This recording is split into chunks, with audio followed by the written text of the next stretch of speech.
All right, gentlemen. Yes, sir. Welcome. We're here. Let's do this. We made it. Do you want to spit some fire again real quick? No, it was organic the last time. That's our sound check. All right. So we have Jeffrey and Andrew here from Urbane and Gallant. Although you guys both have reasonably extensive histories. It's just we're here to talk about this new fashion line, which is it fair to say men's, or is it unisex or fluid, or is it kind of firmly men's? Yeah, it's firmly menswear for men, but I think it's going to resonate with anybody because of our mission, which is to inspire men to make their mark on the world through impactful clothing. And we do that through our suits that have regenerative wool that helps rebuild the grasslands of New Zealand and Australia, dress shirts made by survivors of human trafficking, along with sweaters with eco-cashmere yarn. And so I think that speaks to all people who want to see the world be better. Really, over the last maybe 10 years, fashion, and rightfully so, has invited in discourse beyond just the fashion itself, right? I think some of the early conversations are sustainability, which is launching any line, or even if you're an existing line, sustainability is a big word that is important. And, is it just a byword? Is it just a talking point? Right. So there's been a lot of what they call greenwashing in recent years, right? And I think that's one of the things that I really love about working with Andrew is that the brand started with that before anything, right? Before we even designed a stitch of clothing, Andrew came to me and said, this is what the mission of the brand is. We want to make the world a better place. We want to impact men in a positive way. And the way we're going to do that is through our sort of manufacturing line. We don't lead, if you look at our website, we don't lead with the mission statement like that necessarily. We don't tell people that some of these clothes are made by survivors of human trafficking. We want that to be something that people find out later once they get into the brand. We want them to be drawn to the fashion and then discover everything that's behind it. Yeah. And, when I saw the mission to bring attention and even support victims of human trafficking, human trafficking is such a big issue, to probably put it mildly, for such a big issue. And, I was just thinking, and I think it's sort of a fair question. And I was curious, and I think you just answered it, but I'd love to just go a little bit more in depth. How does a fashion line address this crazy issue? And then quite simply, you can employ individuals who were victims of this to step into that space. And then, of course, the secondary conversation is how ethically is that being done? Yeah. All right. So, Andrew, tell us a little bit about, and first, just tell us both why that was so important to you. I mean, it should be important to all of us, but specifically you guys. Why was that issue so important? Yeah, I think it goes back to my undergraduate days at USC in Los Angeles. That. All right. Yep. All right. So I was a Marshall School of Business student, and as a freshman, there were two big questions that I asked and pondered, which was, okay, is it really that difficult to do business well and not kill the environment and the world we live in and hurt people in the process? And I just kind of told myself there's got to be a way to do both well, that we can build a great, excellent, big company, but also help society thrive and lead this world to human flourishing. And another big question asked was kind of from a masculinity angle. What does it mean to be a man? Yeah. And, when you're a student at a school like USC and many other, big time schools, you're kind of inundated with three different routes. The first one being you can be a student athlete. Mm-hmm. Second route, you can be the frat guy. Mm-hmm. Or the third, at least in the business program, you're going to make a whole lot of money, and you've got this bright future ahead. And I had to kind of project out, if I committed 15, 20 years to one of these paths, will I be fulfilled at the end of it? And I just sensed that I wouldn't. And I said, there's got to be another alternative. And I didn't specifically think of an alternative, but I realized that masculinity begins with responsibility. And so when you first take responsibility for yourself, hopefully you get to grow in that and take responsibility for others. And then eventually you get to take responsibility for the world that we live in. And so anyway, I ended up wanting to do my own, suit company because I wanted to be the best dressed guy at business networking events. But I learned about the issue of human trafficking in LA. It's one of those things where you think it's always over there, overseas, but it's so local to us. Any major port city is going to have it, especially in the United States. And listen to a few documentaries to learn. And ultimately, the most impactful breakdown was that it's a business. Where there's a demand, there will always be a supply. And I thought how we can tackle this is to affect the demand, and that is to speak to men. But part of that is helping men be aware that this happens, and part of getting involved in the demand is to get these men to start caring and making that impact. And so that's why I thought it was great let's work towards employing folks, because that is the most helpful way to sustain, these rescued survivors. Yeah. First of all, that's great. I was a student athlete. What was your sport? Lacrosse. Ooh, awesome. I even said on a recent episode, I'm a still reforming lax bro. But I love the sport of lacrosse, and so a lot of people know, a lot of people don't know, invented by indigenous people in the Americas and really the Northeast, what we now call the United States, invented by Native Americans going back many, many years. And, human trafficking is a huge issue on reservations and other indigenous territories in the United States. Native women, human trafficking, huge numbers, and very difficult to address. Yeah. You're dealing with poverty, right? You talk about business, where business is lacking, people turn to unfortunate alternatives. That's right. So all over Asia, what's happening with the immigration situation. That's right. People coming across the southern border or crossing from South America, into that hot jungle passageway in Panama. It's crazy how people are being exploited. So, I even read years ago that at major weightlifting or bodybuilding showcases is a hot spot for human trafficking. You got to look into that more deeply. There's something very strange about that why that's become like a hot spot. So check into that. I'll pull up some articles about that. For sure. Well, also, can we add to this? So something that I really learned about recently when we did our launch event with Mary Bonet. She has a show called Selling Sunset. Okay. Right. We had a meeting with our PR company, Michelle at Defiant, talking to her about exactly this stuff at one point. And she said, and now this was a secret months ago. It's not a secret anymore.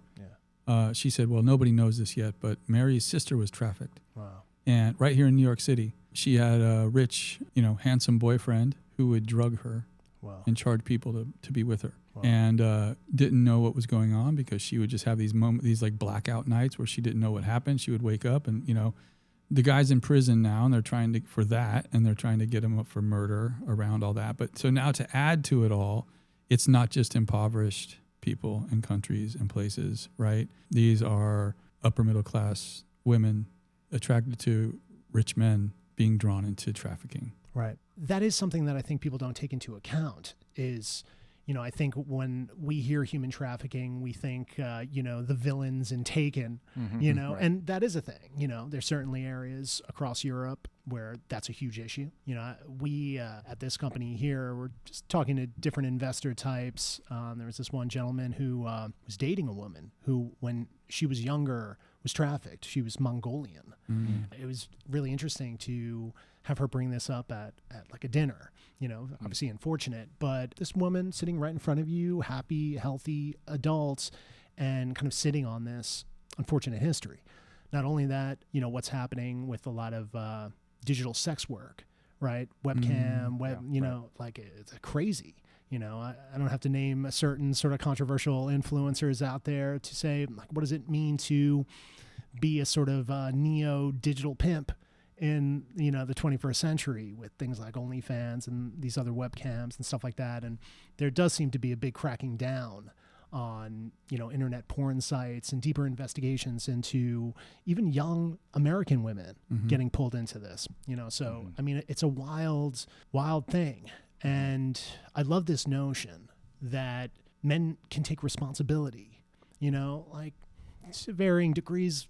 We're all sexual people, you know what I mean? Some not, some asexual folks out there and stuff like that. But even down to things like your pornography habit or lack thereof, what's the collateral damage there? And and there's also there's also another element to this, which is trafficking in the labor sense, right? That's right. Like there are people that are in labor situations. When you talk about these big fast fashion companies, not just the waste that they're producing, but the conditions they're producing under, and that there are children and young people that are sort of taken right into these companies and forced to work. And a lot of people, we know that's bad, right? But we're still all buying certain shoes. I'm not going to name brands, but and certain big companies, it's not a secret anymore. In France and in Germany, they have these laws now, fast fashion laws, anti-fast fashion laws. So it's illegal for these huge companies to advertise, which is amazing. Wow. And they get giant fines for overproducing, right? So that can de-incentivize needing to employ really cheap work to produce things as fast and as en masse as possible, right? And that's something that people don't look at. Like, what are you buying? Where is the supply chain coming from? Are you buying something online from a really cheap online retailer? Know that it probably comes from one of these buildings in another country where people are forced to work. As you were speaking, I'm thinking of, mountains of clothing washing up on the shores of Accra, Ghana. Did you see Brandy Hillville? Yes, I did. Oh my gosh, I tell everyone about and that. Those girls are still lining up down the street. You walk around Soho, so far from here, and it's like the power of trendy, especially for young people, right? And I think there's young women who have to some degree, be aware of some of the kind of underlying perniciousness of brands like that. Real quick aside, guys, being a young lax bro and still holding on to a little bit of that virility, I was sort of approached by Abercrombie when I was in college. I was on like an away trip.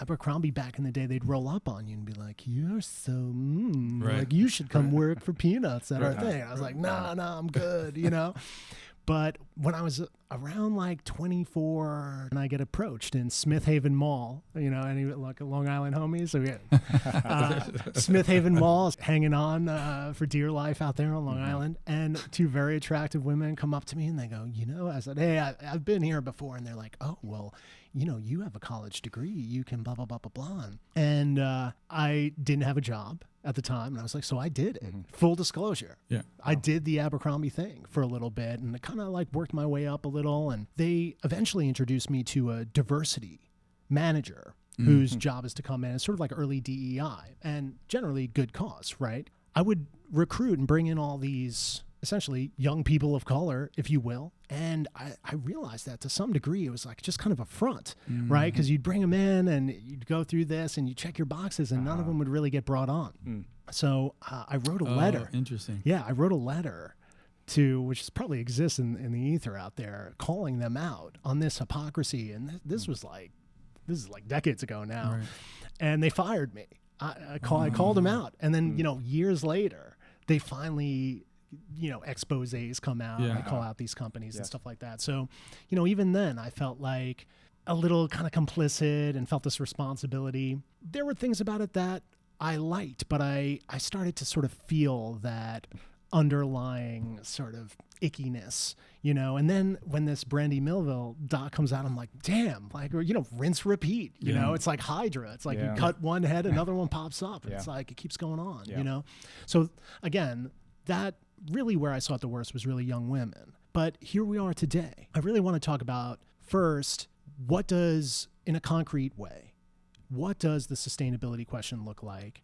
And how are you dealing directly with victims of human trafficking? Are you working with a third party agency or nonprofit or something? And then we'll talk a little bit about Urbane and Gallant, which I like these words. And we'll get into that too. So let's start with that first one, then we'll talk about the title. Yeah, and so I think the heart behind kind of everything we do with our supply chain, it's intentional. And so I like to call it the impact chain. And I think sustainability happens when you strategically partner with people who have an alignment of vision and values, which is to do things well with quality, but also have an impact in producing whatever garment that is made there. And so specifically to our dress shirts that are made by survivors of human trafficking, we partnered up with Agape International Missions in Phnom Penh. And so they have a whole SWAT team that have been doing this for a long time, and they plan out rescues and all the women and frankly girls, because they're all young, at least in Phnom Penh, that they rescue them, they go through rehabilitation through AIM, and then when they're healthy enough, then they move into their employment center. And so for those that understand the issue of human trafficking, being able to have an income after rescue is critical. Otherwise, they go back. And that was really important for me when I heard that, because I haven't met any anti-human trafficking organization that really moves into the employment side. And when I heard that they were producing clothing, and I said, hey, why don't you make some pocket squares for us? That was kind of in the early days. And then over the years, they got better with their skill sets and sewing, and then they were able to do dress shirts. And so for me, impact in fighting human trafficking is, at least in this impact model, is through the employment side. And that's hugely impactful for these survivors. I love that. Yeah, and just a quick note, working in a sort of journalistic sense still, and for a while, you often diagnose a problem, but then pointing to the impactful solution. I felt like that's where sometimes journalism is lacking. Is it journalism's responsibility to provide solutions? Maybe not, maybe point to them, but just sort of endlessly, forever diagnosing. Though valuable, it's not enough. And I just wanted to say, part of the reason I love having you guys here right now is the name of this thing is Good Standing, which is a title I'm really proud of. That's the name of this application we have coming out too. But, you know, in the beginning, it was like, you know, should we have a name like Good Standing? Should it be like Skradoodle or something ridiculous in this sort of like, you know, early 21st century tech paradigm of like, you just kind of come up with a weird word and you affix it to some hopefully functional tech or something. But I felt like more than ever to kind of boldly, and perhaps even to some degree in a cheesy way, but to sort of back it up with real impact and cool culture, is to put that right out front and say, more than ever, we need to foster and nurture and step into and facilitate a paradigm of being in good standing, right? So like, what does that look like, right? So I love that. I love this notion of, is your fashion line in good standing? And what does that mean across the board, right? Not just, you know, are you in debt to your investors or this, that's important too. But across the board in like a four-dimensional capacity, you know, across the globe, you know, and as locally as possible too, like, is your venture in good standing, right? So I just want to say thank you for being here too. And you guys are like the first fashion related entity or individuals we're having on here. That's cool. And I think, you know, one of the early conversations that Andrew and I had was about exactly that. And when we first met and he told me what he wanted to do and everything that was, you know, behind the brand he wanted to make, of course, one of the first things I came up with was, well, who can we give to, right? And I think a really amazing point that Andrew made to me was, well, you know, I don't know that charitable giving is the way to do it. Right? Yeah. You know, how impactful is just donating money? Apparently, and we've looked deeply into this, and of course this varies, and in some situations it's getting better, but quite often a very, very small percentage of the donation actually lands. And, you know, we've spoken to a lot of people in the philanthropic or nonprofit realm, and one thing a lot of folks say, and this is true, is, you know, the administrative entity needs to sustain itself. Sometimes nonprofit is a misnomer. It's good to have a little money in the bank or, you know, and stuff like that. But I think what we're realizing now in America especially is a lot of that paradigm is broken. So it's interesting to hear you say that. Tell me a little bit from your perspective.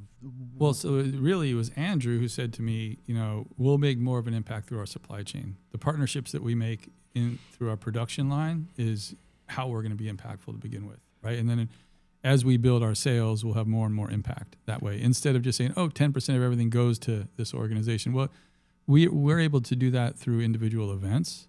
You know, we've had planning a shopping event where we'll invite CAST, this LA company that fights human trafficking. And CAST. Yeah, CAST. Okay. Coalition to Abolish Slavery and Trafficking. I dig it. Based Cool. in LA. Yep. Oh, cool. And, you know, a certain percentage of maybe that event will go to them, right? But really the way we feel this needs to happen is through our supply chain, right? If we're donating 10% of our goods and employing slave labor, right? Who are we helping? Yeah. It's like the fashion equivalent of like carbon offsetting or something. It's like, well, you know, if you're pumping, you know, and you're doing a little, you know, are you really offsetting? Dare I say you guys are even sort of sowing the impact in? Oh, I was going to go there. I was going to go there, you know, and, you know, I'll speak from kind of a founder perspective, right? I think anyone who's a founder of any business, you want to grow it, you know, and you want to focus on doing it well and seeing it get as big as possible. But when you start giving out of the bottom line, you kind of have to make that decision every time. Do I scale or do I give?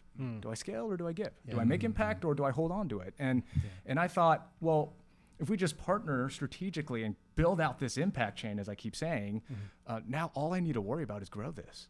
And so, for example, if Urbane Gallant, let's just say, grows and we can do a $100,000 production order from AIM, I mean, that's going to change a whole lot of things for them.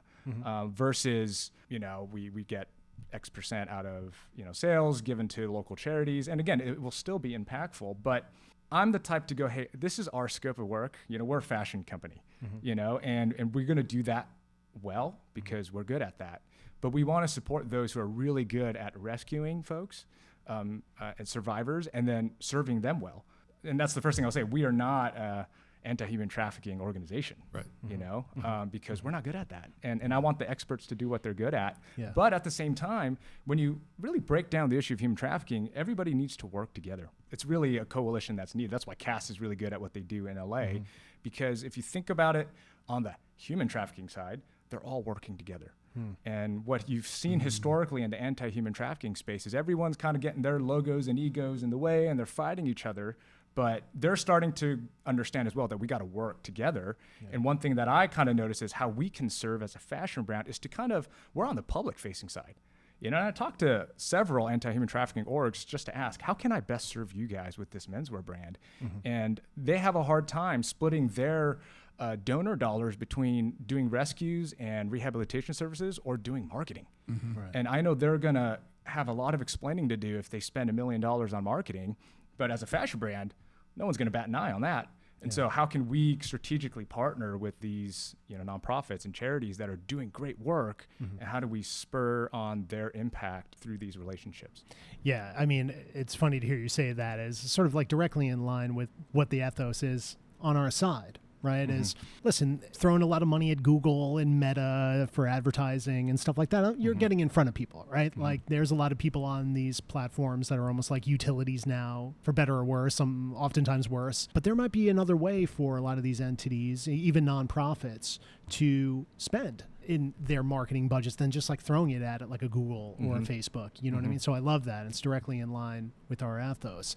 Can I ask you guys, though, just first, how did the two of you guys meet? And one thing, we talk about here is, you don't judge a book by its cover, and you certainly don't judge a book by what shirt they're wearing. But I'd be lying if I didn't feel like your aesthetic combo was just kind of fun and kind of part of why I wanted you guys on here. I was like, oh, I love that my man in the suit. And Jeffrey's very rock and roll. And we're both wearing Urbane Gallant, by the way. No way. That's one of our suits, and this is our lounge out. You're right. Yeah. Right. When I was doing a tour, it's funny because I did find myself leaning a little bit to sort of the more kind of, I don't know, active wear, Jeff, I guess, but the suits are great too. Yeah. All right. So before we get into fashion, we're definitely going to get there. Yeah. Tell us a little bit about when and where and how the two of you guys met. Yeah, it was really a mutual connection. So I ended up going to a 4th of July get-together, and I typically didn't really do much, but then I got invited over, and then had a blast hanging with some friends, and then got to chatting with a gal there that showed up, and she just kind of mentioned, you do your classic, hey, what do you do? And then she mentioned she's in the fashion industry, and I went, I got this kind of brand idea in the back of my pocket, and so I was like, tell me more about what you do, and she said she's a fit model, and I thought fitness model, and she's like, no, fit model. Like I'm a, perfect, size small, and she's made an entire living, consulting these fashion brands and factories all over the world where they build their sizes off of her measurements. Right. And so I said, well, look, I would love to tell you more about this. And I gave a little kind of pitch on that, and it was intriguing enough for her where we kind of got together, and I was able to share the real kind of heart and vision for this, which is to help inspire men make their mark on the world. And so she just said, hey, what do you need for this to get this going? And I said, look, I just need a designer. Like, don't ask me to design things, and I think it's important for founders to know what they're good at, and also invite in a team that's excellent in the things that, they're weak in. And so I told her designer, the best designer that, I can work with, because the story and the impact is all very good, but if the clothing is not excellent, then it all falls apart. And so I knew I needed this main piece. And so she said, hey, I've worked with plenty of designers. I'll get back to you on a few names. And she gave me 3. There was only one guy on there. And I said, I'd love to chat with Jeffrey. And so just because, we're menswear, I didn't know I had competition, by the way. all right. Now you do. That's right. Yeah, we won't name names. It's like actors who finally get, it's like, talk about the ones who. Yes. Yeah. Well, we should say, Jeffrey, winner of Project Runway That's season 3. 3. And It then was came back. 19 years ago, by the way. I saw, I was Yeah. watching on the way here. I was watching a YouTube video of the runway show Yeah. that I think won it for you, Yeah. and it's at 17 years ago. So yeah, 19. or 17 years ago. So, yeah, 2006 is when it aired. Yeah, I mean, maybe the Yeah. video was Yeah, posted yeah. a little later, but so it's been a little bit, Yeah. and they brought you back, I think, for All Stars. Yep. What a wild sort of ride just that Yes. must have been. And you've done a lot in the interim. Other brands you have, maybe still have. I don't know if you're still working with the line for children or young people. Are you still doing not that? Is that anymore. wrapped up? I had a children's wear line for a number of years, and I've done in 24 years in fashion. I've done it all. I've You've done done it all. menswear, women's wear, children's wear, Okay. right? All right. Lingerie, swimwear, Yeah. active wear. Well, I was surprised to see. I think I saw like 1 or 2 swim looks in in that runway in show that back show, then. which I Yeah, thought were yeah. great. You Yeah. know, cool.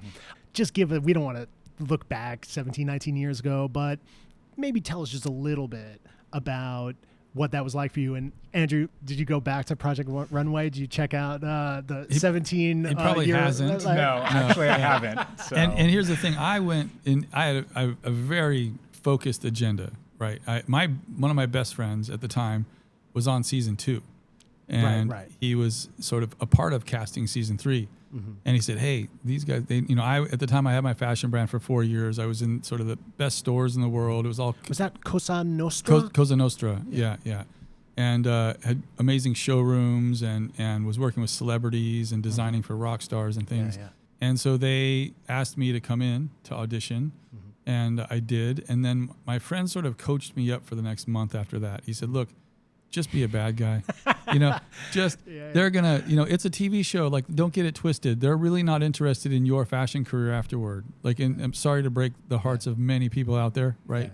That love that show or love fashion shows like it. Yeah. They're only concerned about a good show, right? right. And so I went with thinking, if I know that I can I've been making hand-making stuff myself for years now and selling it at high prices to celebrities. And I know I can make beautiful things with my hands, but can I be entertaining TV? And I had been a production designer before fashion. So I was no sort of, it wasn't new to cameras being around and that. And I went with a plan, and my friend said to me, and I love sort of giving the behind the scenes about these things. So, and I'll just say this, we don't want to spend all day talking about Project Runway, though I could. Yeah, no doubt. When they say to you, you have 8 hours to make a gown, right? Within that 8 hours, you have to eat, and there's no lunch break. Yeah. They set up catering in another room, and it's on you to run out of the workroom and eat and come back, right? Yeah. And then they do the on-the-fly interviews where each person there will be taken out of the room randomly to do this interview. And it can be up to an hour long. Yeah. And the longer you take to give them the answer they want, the longer they will keep you in that interview room. Right. If they call you into the other room and they say, "What do you think about Andrew's suit?" And I say, "I think it's crap. I don't think Andrew needs to be here. I think he's a business guy and he has no reason to be here competing against me in fashion," they go, "Thank you very much." And they let me get back to work in 10 minutes. Right.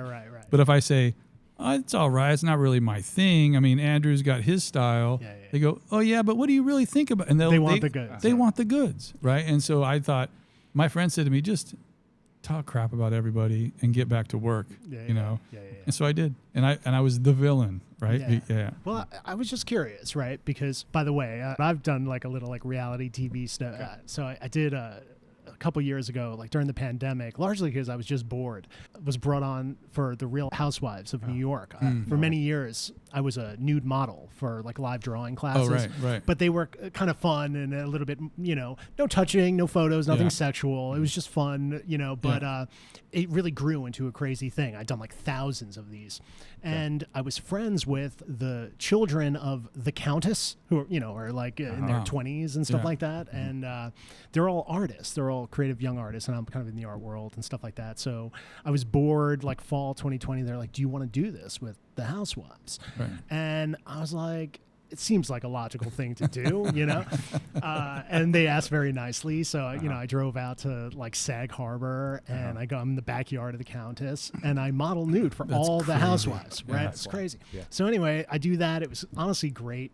And they were like, "Hey, we're just doing a thing in the city. You should just come by and stop in." The same sort of thing. So I drop in. And they had like one or two other like guys there who were like, just like window dressing or something. So I'm hanging out talking to this guy. He used to be a model. He does like real estate now. And we're hanging out at a bar, and they're making really nice cocktails for everybody. So everybody's like, a few in, and a few of the housewives are just kind of talking to each other. And I'm sitting there with this dude, and it feels like the show's kind of like over, but there's like 10 cameras around you, and they kind of disappear. And those camera people are good at disappearing. That's right. So I'm sitting there with this guy, and they're gonna be like, Kurt, don't talk out of school here. But Jeff, since you went there, I'll do a little behind the scenes too. And honestly, it's mostly, I was kind of impressed. So I'm sitting at the bar, I'm just talking to this guy, and there's like 4 or 5 housewives to my right, and they start arguing, which is like, pretty standard fare, right? But I'd kind of forgotten we were on a show. I'm used to hanging out at places in New York City, right? So I'm talking to this guy, and they start arguing. It really starts escalating. And I kind of like look over the dude, and he kind of looks over at me. He's like, yo, this is getting heated, and I'm like, all right, whatever, so we're just chilling. And it looks or sounds, it feels like these like 4 or 5 women are going to like straight up fight, like they're going to like full on brawl. So some sort of instinct kicks in. And I look at the guy, and I think it was kicking in for him too. Like, yo, we got to like break this up. We got to step in and break this up. These women are going to rip each other's throats out, right? So me and the guy, we walk, we go, ladies, chill out. And they all collectively go, no, what are you doing? And I was like, oh, damn. Right? I was like taking an elevator down with the countess. She's like, listen, she's like, I appreciate, your gallantry there, but she's like, these are the goods, man, and they went right back into it. But the thing is like, it also was kind of authentic. Like what they were arguing about was real. So the line between some degree of kind of like immersive improv acting and like real life was blurred to the degree that some reality TV novice like me was totally duped and totally sold to it, where I was like, damn, you know what? Like that wasn't bad. Like they got me, all right. So anyway, I think it, behind the scenes. In my case, it was just being willing to not be censored. And, there's always an angel and a devil on the other shoulder, and just tapping into the other one and just letting things fly that I would normally censor and go, think to myself, Jeff, that's a crazy thought. Don't say that out loud. Right? Yeah. Well, let me ask you, right? Because, and I tell my dumb little anecdote, and I have a few others too, which I'll spare everybody. But let me ask you this though, because if you get painted the quote unquote villain, and, people maybe look you up online and they kind of see this, was it difficult for you to navigate around that or sort of shake that? Was that something you felt like you had to kind of scrub off? It wasn't until people started talking about my son, who was 2 years old at the time. And that's when it became weird. And I actually got off of social media. I got rid of it. And at the time, to have 40,000 followers on social media was a big deal. And I could have benefited from that at some point, and I just got rid of it all. Because I thought, oh, that's unfortunate. Say what you want about me. I still, because it's all re-airing, I still about once a month get a hateful email from someone go, you're a horrible person. How could you say that about so-and-so? I'm like, perhaps you should do something else with your time, So you have really 15 minutes to make a look. Really, it sounds like. 5 hours, 6 hours. All right. So let's go back to you being introduced to Andrew, and maybe you don't do like a full deep dive or anything like that, but tell me about Andrew, that sort of first impression, and what did you guys sort of discuss, and how did you guys lock in? Yeah, I mean, all I knew was Jeffrey, did Project Runway, and I didn't know too much other than I knew about the show. And so I just came in with kind of no expectations. I was just kind of curious, like first time meeting a designer, what are they really like? But the one thing that I did hear is that, Jeffrey, he's one of the good ones to work with. Like, and I quickly caught on that in the fashion industry, like if you're not trustworthy, people find out pretty quick and they don't work with you anymore. Yeah, it's a small world. That's right. Yeah. And Jeffrey was one of the guys that, she worked with on a regular basis. And so I said, I'm going to trust that. And then let's just meet. And it was just a good time of just kind of pitching over the phone. I remember I had to kind of have that initial phone call, and I just remember Jeffrey going, hey, well, I got another kind of offer in New York City. And then he kind of said they'd have to pay me a bunch of money to fly over regularly. But, you shared, you're like, hey, I'm over that, And then I was like, okay, he's probably not going to call me back. And then a month goes by and he goes, I want to work on this. And I was like, all right, let's do this. Mm-hmm. And so in terms of first impression, it just sounded like Jeffrey cared about the impact the desire to, positively influence culture, especially that was it. Yeah, That was it. especially in regards to masculinity. And that's been near and dear to my heart. That's part of my journey in growing as a man, as a leader, and in business. And I want to be able to inspire other men. And then, of course, it kind of like let Jeffrey fly with his giftings, because I've had this in my head, the brand vision, the message and the goals of impact. But it's so amazing to see creatives take that and then put it into the clothing and then capture it through images and photography and colors. That's been remarkable to observe. Cool. All right. And we are going to talk about the clothes. But Jeffrey, from your perspective, once you start moving towards the mission, and Andrew, it sounds like some of the general mission of being impactful and speaking to masculinity, that was baked in. But was it always human trafficking, obviously sustainability, but was that right there at the beginning, even before Jeffrey, where you were kind of already arrived at addressing this issue? Yes. And that was the main one kind of in the very early days, in the entrepreneurship program at USC.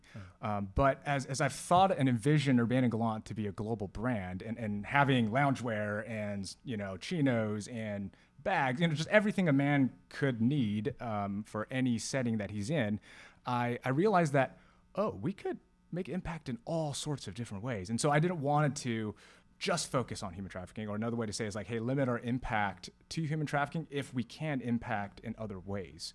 And so one thing that I kind of listened to with Jeffrey's, connections around the world through all the suppliers he's worked with, but then I would also share with him, hey, I'm just thinking, could we do something here?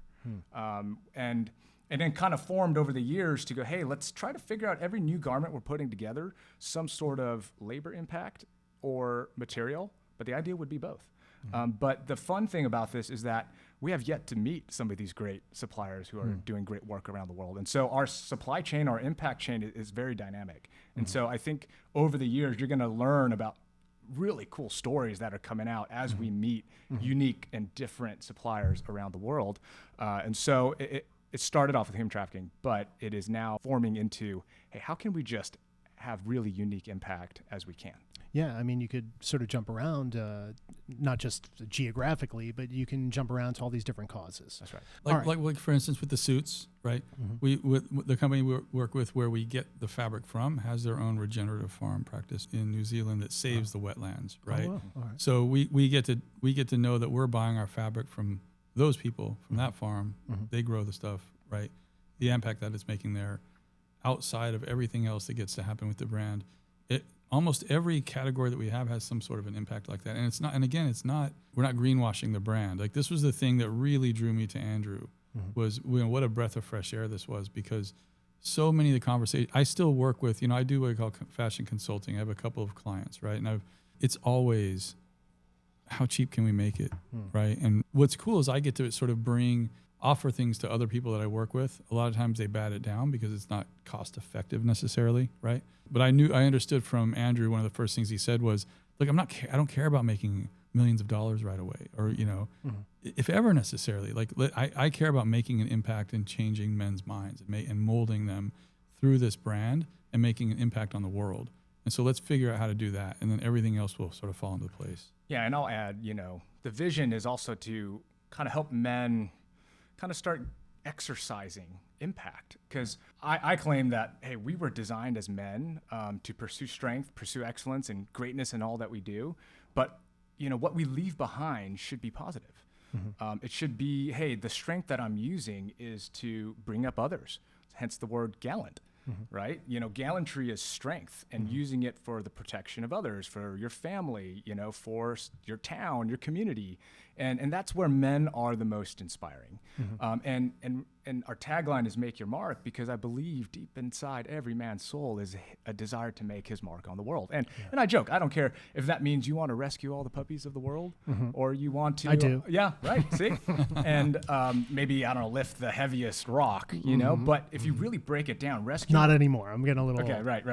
But I'm hitting a nerve here, right? See, it's I mean, I resonating. want to. Yes. Sorry. But if you really break it down, though, like if you really wanted to save all the puppies in the world, it's not that easy. And it takes grit, it takes perseverance, it takes overcoming obstacles, it takes convincing people to join your vision, and so that's where, and I think a lot of young guys don't understand this, but that's where true confidence, courage, and character is built. It's in the journey. And I think a lot of young men right now think they need to be a finished product when they're young. But what we're trying to share through Urbane Gallant is great men were built pursuing a mission in life. And what we're just trying to do is, hey, this is what we're doing. You're welcome to join us. And this is completely aspirational. And hopefully you've heard from us, like, it's not like, oh, we've got it figured out. Urbane Gallant is the standard. And if you're not part of it, you're not, there. It's more so, here's this journey and what we're trying to do. And you're more than welcome to join us if you've got, nothing else to do. Yeah. And, hopefully inspires other people. Yeah. I love this idea of make your mark, right? Because when we hear about ego, sometimes it has a sort of inherently pejorative tone, right? Oh, your ego. And that's true. Sometimes the ego can fly off. But, there is a good part about the ego and a good part about the masculine ego, if we could say, and we should be able to say that, right? Which is there is something inherent about the ego as it's connected to masculinity, about doing great deeds, right? And perhaps a part of that, if you do enough, yes, you achieve some sort of status or something that others may find attractive, etc. So there is a healthy part of the ego, and yes, even the masculine ego, to make your mark. The question is, what kind of mark are you making? And I just want to touch on this notion of the soul, right? And we could speak about the soul in the most secular, non-religious sense. Obviously, you could talk about it in a religious sense too, but just in a sort of clean, universal sense. And I think everybody should, to some degree, come into contact with the notion of the soul, even if it's not a religious notion caught up in dogma and stuff. I'm a little weary of somebody who actively says, I do not have a soul, really? I'm sorry to hear that, but part of good standing is this notion that even from a non-religious perspective, there is a feeling humans get when they do a good act.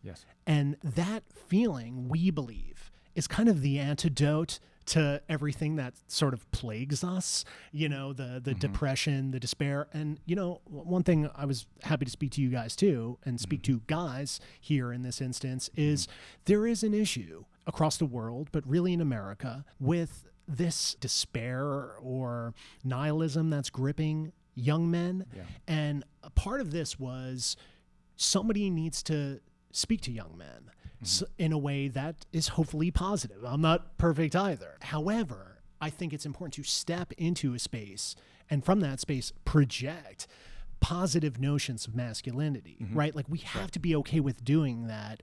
It's not inherently bad to speak to young men, because if we do not, and if we sort of mischaracterize young men, or we just blanketly throw young men under the bus, and it's certainly important to speak to all sorts of other communities, right? But we need to speak to young men, and we can't condescend to young men. There is a natural instinct generally with young men to push back and sort of rebel, but there is a way to speak to young men, and we have to start doing this. Otherwise, they're going to be co-opted and mobilized by people who are not necessarily interested in making their mark in a positive way, or not interested in being in good standing, or serving their community, or having an impact in a positive sense, right? That's right. But also, I think it's most young men's journey to get there. Right.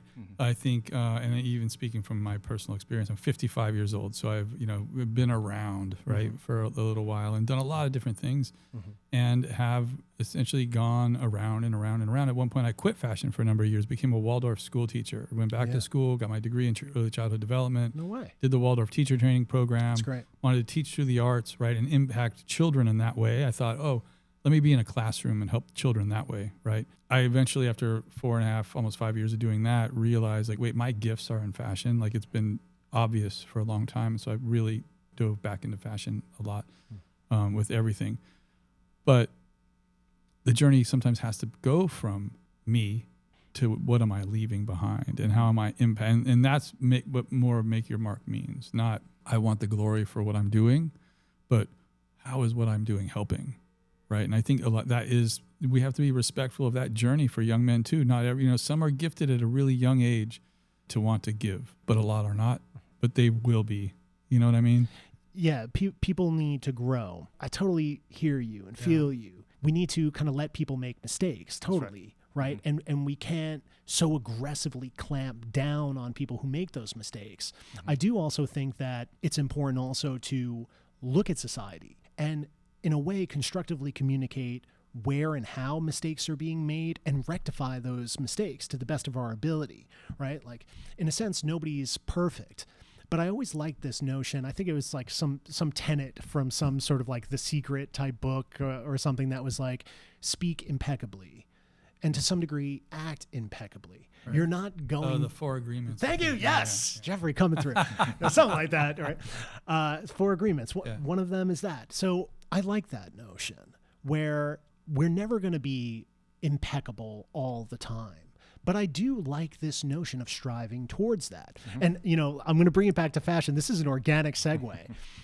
I'm looking at 2 guys who are dressed differently in terms of the style or the vibe, but there's an element or an understanding of when we talk about fashion, even if it's wild, to achieve something, if not impeccable, whether it's like, what's the seam look like? I mean, right? I think this is the perfect hoodie, so I don't know what you're talking about. All right, about. There you go. All right, so meaning making an appeal. We can make an appeal. I want to talk about this notion of how do we communicate to these young men? And Jeffrey, I was looking a little bit about your past and your history, and I don't like to push anybody to get too sort of personal about their own journey, but it seems like what's out there in the public is you've had a journey yourself, whether it's like sort of family or some substances here and there. And what does that mean to live a rock and roll life? What are the positive elements of that? So what did you learn on that journey? And then how are those lessons being incorporated into the brand?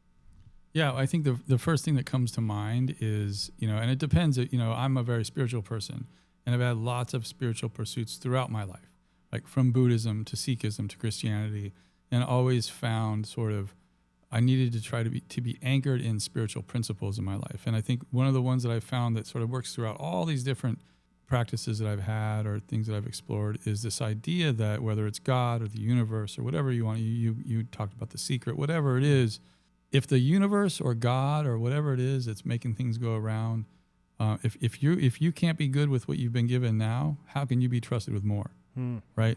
And so I think about that a lot because life doesn't always necessarily go the way I want it to be going. And we've learned a lot about being in gratitude. Like a lot of people talk about being in gratitude now. I think even if it's just lip service, we know how helpful that is to get us through until times change sometimes, right? Maybe outside circumstances change. However that's happening, whether it's God or the universe or whatever it is, depending on what people believe in, right? I believe what I believe, but it's not what everyone believes.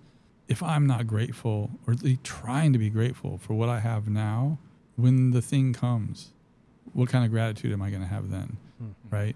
And how effective am I going to be when that thing comes then? And that's sort of been proven to me in my life over and over and over and over again. And I think that's, again, why my first meeting with Andrew was pretty impactful to me.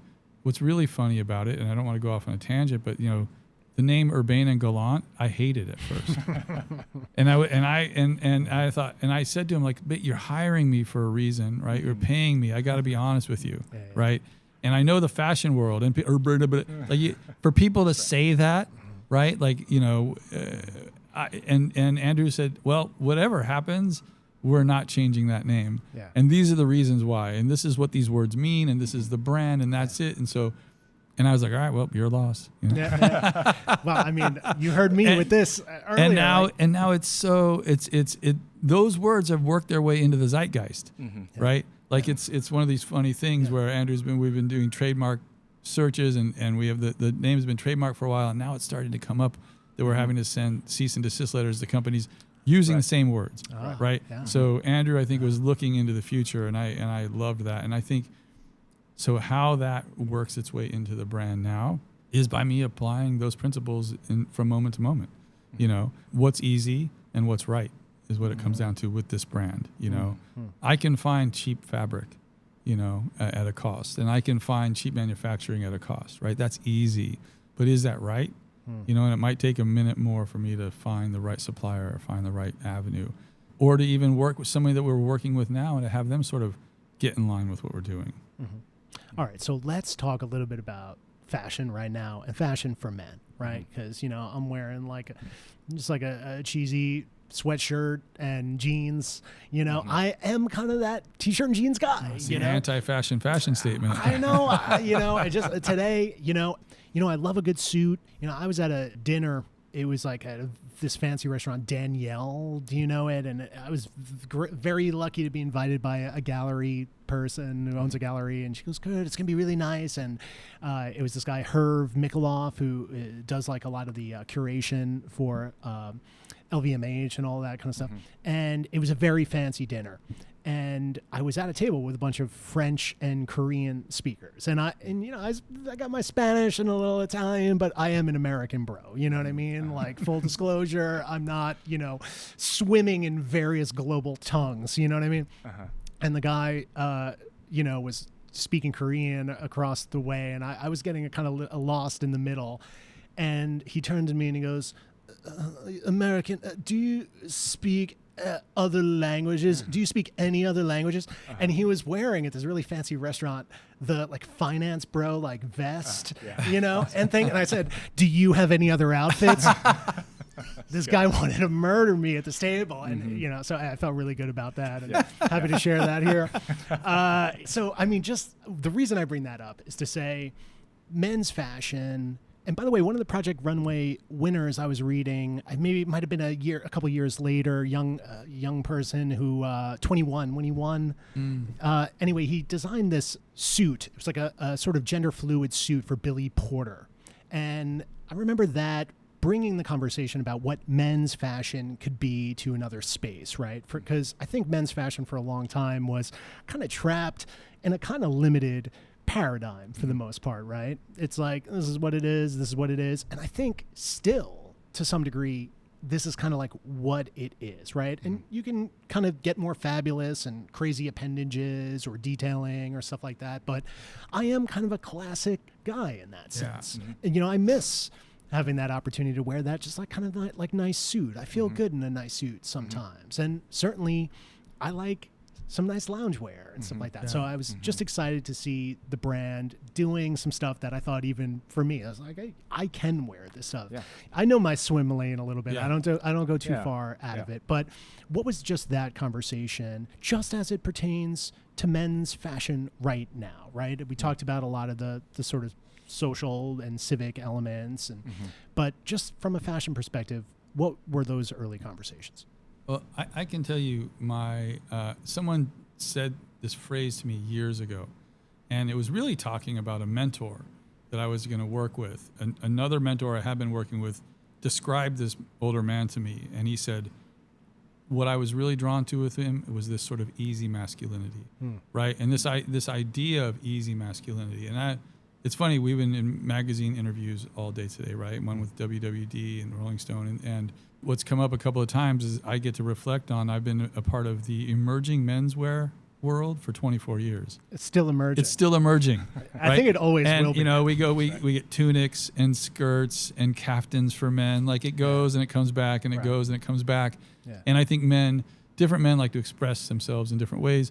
But really, at the end of the day, as with women's wear, there are some principles. And I think masculinity is a principle. And so and this is just that we're Americans. I mean, this is where we are. If we were in another part of the world, the Audei in Asia is a very common for dress. Tell me a little bit more about that. I'm not super familiar. It's like a 3/4 length, almost like a tunic. Oh, okay. Right. Men and women wear it. Right. Mostly women, but men wear them as well. It's the same thing in different parts of Asia and different parts of India. Right. There are ways of dressing that are based in principles.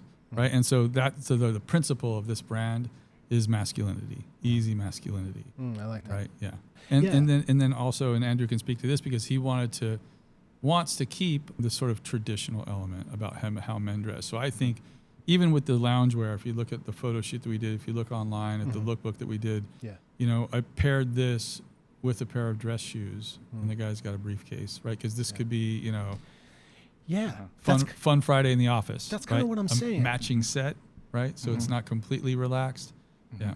Well, sorry to jump in on you there, Jeffrey, but that's kind of what I was saying with the guy in the vest, right? Because I think for a while, businessmen, it was like suits, and then it turned into the weird like fleece vest thing, which I still see. I was driving through the Midtown the other day and I'm like, damn, it's still crazy with these vests. What's going on? It's got to change, or does it? I don't know. But I think there's an element of men professionally, and especially where we've all heard this, where it's like, my suit is my uniform. I am suiting up and I'm going into the office. But even like the going into the office paradigm isn't necessarily a thing so much anymore. To some degree, yes. Yeah. But even that paradigm has shifted so much, especially since COVID. Right? Like I know a lot of fashion people who are like, I hate the lounge wear or the sort of athletic leisure wear where that's everywhere all the time. Real old school New York fashion people who are like raging against the athleisure. They're like, where's the style? And, going through the airport, how far do you go in the comfort where it's like, yo, come on, we're in public. What do so what are these rules and where are we going, and who decides what's appropriate and what's not anymore? I guess places have dress codes, but what does that mean for each of you guys, right? Like, I guess there's a time and a place, but it's not exactly what it used to be. I think if you put on a suit right now, hey, let me give you another reality TV thing. There was a show that was kind of leaping off Crazy Rich Asians, the Bling Empire or something like that. So I got a friend, Amy Van Doren, who's a great matchmaker. She's a match. Do you know Amy Van Doren? Yeah. All right. So Amy's been a friend of mine for years, right? And every once in a while, she'll call me up to get thrown under the bus on a reality TV show. She's like, are you ready to get run over? I'm like, all right, I'll do it for you, Amy, right? So there was this woman, I guess, on this like Bling Empire show.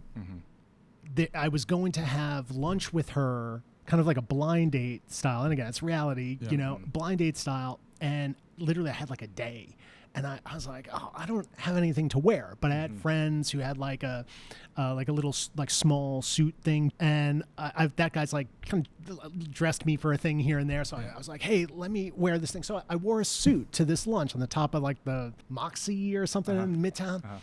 So it's like, I'm on TV, let me wear a suit. And she like eviscerated me. She's like, who wears a suit to a lunch in the middle? I'm like, I don't know. I was trying to look professional, So I guess I overdid it in the suit, and she threw me under the bus and whatever, right? But anyway, good TV.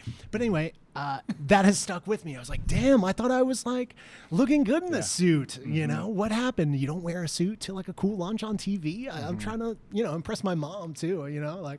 All right, so Andrew, because you're here representing the tie today, at least, and quite often, what does that mean for you, right? Because I think some people maybe think, are we maybe past the suit, or is this a little like, is this like dad's thing? What does that mean for you to wear the suit and maybe own it too? Yeah, and I'll start by saying, I've always been very interested in history. And I think there are elements to learn from the past, learn from, in particular, great men who've come before us. And can we draw out lessons? And there's a reason why some themes and wisdoms kind of continue on for hundreds of years. And when I think about, what is a visual representation of a man that's been there historically? And it's been the suit, and still fairly modern times, you could say. But there's been enough kind of photos and images that capture a man in bravery, in leadership, that's, could be perceived as very masculine. And I think that is something that I think we need to kind of carry that baton, and not make it the end all be all, but at least for me, right, as a business student, knowing nothing about fashion, learning about suiting, learning about color combinations, learning about fit, like that did a lot for my own development, and how do you present yourself in a professional way where people want to listen? And something that a lot of young men don't understand, that when you're 20 in your 20s, like, it's hard to get an audience. I mean, social media has changed that quite a bit, but generally, like, when you're young, it's for the older guys to run the show, and if you can't dress yourself in a way, speak in a way that really commands attention or at least listening, you're going to have a hard time navigating your 20s. And so the suit was one of those things that I told Jeffrey, like, look, I understand some of the business side. Not everybody needs a suit, right? And a lot of corporate offices have moved away from requiring suits, and they've now gone to dress shirts and then got rid of the tie, and then it's getting more casual, probably going to polos now. But at the same time, we also wanted to establish Urbane Gallant as, like we need a suit. We need one of those things that's going to capture and continue that kind of tradition, that image of masculinity, right? But at the same time, as Jeffrey, with all his experience, right? And to hit what he said earlier, I'm paying him to give advice, so I'm going to listen. Good. And there was one period where he said, hey, we can't just have a suit. We need to introduce other things. And I was my gut was, no, I've been gunning for suiting and formal wear because men look the sharpest that way. But, when he started bringing up loungewear and tees, and I've taught myself to just listen, just sit on it. And I think I've told that to Jeffrey a few times. Let me just sit on it for a week and let me get back to you. And ultimately, I thought about it and I said, hey, the heart of this is to dress men in any context that they're in, right? And then I thought about it. It's like, well, am I in a suit 24/7? No. Do I love wearing one? Yes, absolutely. But I go to the gym. I'm not wearing a suit there. I'm wearing gym clothing, and then, Jeffrey talked about spirituality, but men need to take retreats. We can't be go, go, go all the time. There are periods where we need to rest and recuperate. And sometimes that means getting out of the city and going into the mountains, into the desert where it's peaceful and quiet and you can reflect on what's going on in your life. You're not wearing a suit there. Right? You probably got some boots on, flannel, or maybe even a t-shirt and a hat, And so I realized, let's dress men for whatever season of life that they're in, and allow Urbane Gallant to be there on their journey. I dig it.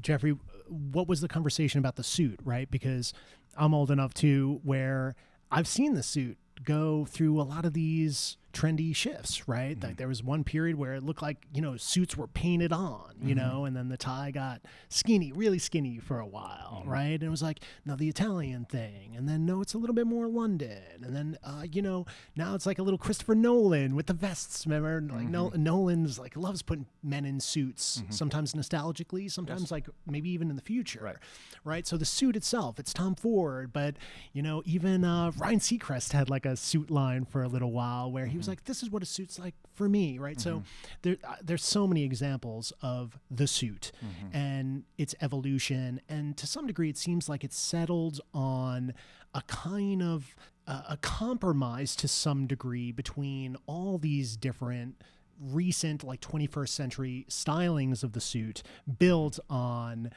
previous century incarnations of the suit, that it's like sort of synthesized into the suit. So leaping off that, what was the stylistic conversation about the suit? Yeah, I think for me, design-wise, it was really rooted in a principle of tradition, right? Because I've seen the suit do the same thing. In fact, the last 2 years, it's been kind of like the peak lapel, wide lapel zoot suit that was in. Huge, right? But I think it's gone from Casablanca to Mad Men. You know what I mean?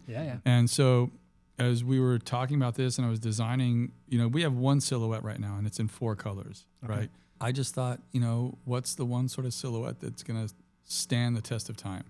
And I think J. Crew's Ludlow suit, has been something I think they've banked on for a very long time, right? And there's a reason. I think it works for all ages, men of all ages, and that's what I think. The idea was to design a suit that could work for someone in their 20s, aspiring to be something, and a men in their 40s and 50s and even 60s that are already there. Classic, but not stuffy. Classic, but not stuffy. Maybe one more word. What's in one word if you had to not use classic, or what's in one word you would use to describe your suits? You can get back to me. I was going to say understated. Understated, I think. Well, maybe easy. I easy, like, the easy masculinity, because you've been using right? easy, which I like, and easy masculinity. I like easy, because this notion that suits are kind of like uncomfortable. I remember, Rogan was talking to Guy Ritchie, the filmmaker, and Guy Ritchie was promoting a film, and Guy Ritchie loves wearing beautifully tailored suits. This is like an Englishman who loves his, and Rogan's in his t-shirts and jeans and stuff like that, and Guy Ritchie comes in. This was an episode years ago, and I'll never forget this. Like this notion that suits are inherently uncomfortable, and Rogan's like, I don't like being in a suit. I feel like, and Guy Ritchie's like, what the hell are you talking about? This fits like a glove. glove. Like, what's wrong with you? You know, sorry, that was a terrible Guy Ritchie impression. But I always felt that way too. I was like, suits don't have to be uncomfortable, right? So I like this notion that a suit should not only like look easy, but feel maybe easy to some degree. So I'm throwing easy into the ring for you guys. Is that cool? Yeah. And now, Jeffrey, I want to throw it to you because you're in the sort of more lounge wear. And even if you work from home, sometimes it's even okay to put on your uniform at home. Yes. Right? Because, you know, we're all lounging and hanging out, right? With no pressure. But I think, let's say you're working from home. Do you want to just be sitting around in your boxer briefs, you know, like spilling cereal milk on, you know, on your bare chest? Like, you might want to kind of put something on that is comfortable, right? Like, so maybe you're not on a Zoom call. We saw those during the pandemic where like they're in the suit jacket and the tie and they're like pantsless. You know, I don't recommend it. That could be get you in trouble. You know, but I like that idea of maybe you can put on something that has some style to it that has like almost a little bit of formality to it, even though it's super comfortable, right? So tell me a little bit about what loungewear means within the brand too, and to you. Yeah, well, I think this idea that, you know, casual Fridays has become a thing. It's funny. I just started seeing podcasts talking about this sort of hack, and it being matching sets. Yeah. So if you can match a top and a bottom the way this lounge set is, and pair it with putting this with some dress shoes makes it suddenly look like you mean business and you relax while you're doing your business. I like that. I like that. All right. So guys, listen, you've done a bunch of interviews today. You probably got some more stuff going on. So I don't want to like fatigue you too much longer. And I do want to say just thank you so much for coming in, man. And I respect this collaboration and I respect the brand. But tell me a little bit about where people can get it. Obviously, you guys have this website, I Like the Lookbook, and I'm guessing there's a portal there if people want to purchase off the site. Correct? But tell me a little bit about retailers. I mean, are you guys talking to buyers? Tell me what's going on out in the world, like the brick and mortar world. No, and actually, just before Andrew gets into sort of talking about the website and things like that, and the vision behind the brand and how we've started direct to consumer, we're working on collaborations now. So Baron Davis, who is an NBA, ex-NBA star for the Clippers, has a new brand that he wants to launch called History of the Game and Legends of the Game. And so he's using our lounge suits to be the bodies for his brand. And we're going to be doing a launch party in December for that. And so it's coming up rather quickly, actually. So really, we're just online right now. You know, and there's a reason for that Andrew can speak to in a moment. But, you know, doing our launch event with Mary and doing this collaboration with Baron and working into the future, creating avenues and partnerships with people that have a like-minded vision, I think is more important than playing the wholesale game, which I did for a long time. And that's, you know, that can be the death of a brand in so many ways. Tell me just one of the ways. Just one of the ways. Just another. All right. Well, do you know what markdown money is? Do you know? Have you ever? So imagine you selling to Neiman's, right? And they have a $175,000 order. Yeah. Right. And at the end of the season, they've only sold so many, and they decide to ship you back everything else. All right. And you have to pay for it. Right. Yeah. And so suddenly, that $175,000 order that you were banking on is $75,000, and then you pay for the markdown and shipping back. So then it becomes $60,000, right? And then suddenly you're losing money. And I've had friends in the past, so like I said, I've done this for 24 years, who suddenly had a big season and sold to big stores and that were out of business a season or two later because of the markdown, because of the size of what they had to develop, and they had to ship a huge production, and then it put them in the red, and then the next thing you know, everything is on markdown because there's only a certain sell-through window. You know, one of the things that we get to do is our suits can live online forever. You know, if we start in color palettes that don't go out of season, you can buy this suit next year, right? If you ship it to a store for this season, once the season's over, they're going to ship back whatever they didn't sell, and that's that. And on top of it, if they do keep it and they mark it down, this is what markdown money is. You have to price it for them in such a way that when they inevitably have to put it on sale, they're not losing money, right? Yeah. No, thank you for that. Yeah. That's good. And that's just one. That's just one. Yeah. Yeah, and you can. And Andrew can speak to the others, which are a little more esoteric and have to do with the vision of the brand. Yeah, and hopefully, you know, you can tell throughout this conversation, there's a lot of intentionality Also intentionality with language and aesthetics and kind of knowing who we are. And I think more importantly, going direct to consumer allows us to, solidify that. But also it's kind of fun right now where we get to see how people are responding to our vision and our story. And it's all resonating with different people in different ways. But when you build a following, when you build people who love Urbane Gallant, they've been with us for years, it's a different conversation when you talk to the big department stores. And we want to be able to tell them, hey, this is who we are and this is who we are not. This is how you should merchandise this in your store. This is the language you're going to use around this. But if you start on the wholesale side, you don't even know who you are. And you're at the mercy of the opinions of these buyers. And you want to trust them, and these buyers are good with the fashion trends, but it is to some degree short-sighted, and part of masculinity is seeing the long game, because this is a journey that's going to take your lifetime, and there will be trends that come in between, but what we're kind of, again, the language of timeless, things that last, these are principles that have been around in civilizations for a reason. And so we're not ready to play that game in the beginning because it can be thrown off just because somebody doesn't believe in it or can see it right now. And so that's really important, for us to really build this first, establish who we are. And of course, more importantly, we can essentially control the messaging, just to make sure it's accurate. And then once it's all established and well-known, then we can have those conversations. We happen to be having a amazing fashion moment for menswear, and women's wear for the last year. I think it's probably going to be another year or so. That's fortunate for us. We have women wanting to wear our suits kind of baggy and our loungewear, right? Nice. All right, this is my last question. Friends with this guy, Al Diaz. He used to be, way back in the day, partners with Basquiat on the street doing Samo and stuff like that. I did a feature profile, and this guy, Al Diaz, has become tight with Dave Navarro. Oh, yeah. I saw that you and Dave go way back. And I don't think I've ever seen Dave Navarro in a suit. Would Dave Navarro wear an Urbane Gallant suit? Can we get these guys who are really like carrying the flag, holding on to the torch for the rock and roll aesthetic? Could you see some of these guys? I don't know if Dave would wear an Urbane Gallant suit. I can tell you from working with him many years ago and getting close with him, I would have to make this thing fit like a glove. Yeah, nice and tight. Yeah, nice and in black. We have a black, which is beautiful. All right. Right? It might need some studs on it somewhere, some patches. Yeah. Yes. Well, guys, and let me know if I missed anything, but I know you had a busy morning, and I'm sure you got a lot more to do out there, more conversations to have. But, I appreciate the mission and this word impact.